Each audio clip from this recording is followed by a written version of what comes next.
कृष्ण हरी. मी advocate Maharudra Nagargoje एक सर्व राजकीय पक्षांच्या कार्यकर्त्यांना एक विनंती करणार आहे की आत्ता मतमोजणी सुरू आहे.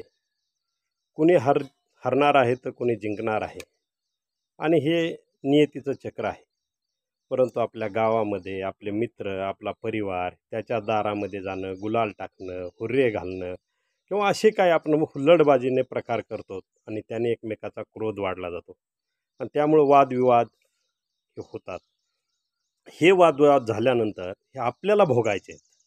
कुठल्याही पक्षाचा उमेदवार असो तो निवडून आल्यानंतर फक्त पैसा कमवणारे, त्याची संपत्ती वाढणार आहे. जो पराभूत उमेदवार आहे तो फक्त पैसाच कमवणार आहे, त्याचीही संपत्ती वाढणार आहे, पण कार्यकर्त्याची संपत्ती कमी होणार आहे. गावातला दुसऱ्या धर्माचा दुसऱ्या जातीचा माणूस आपण आजारी असलो तर 10,000च्या जागेवर 50,000 रुपये घेऊन दवाखान्यात येईल.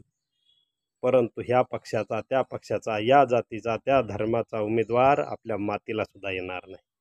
म्हणून गावातलं गाव पण विसरू नका.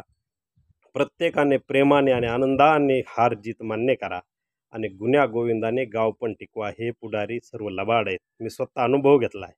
हे पुढारी खोटे आहेत, लबाड आहेत.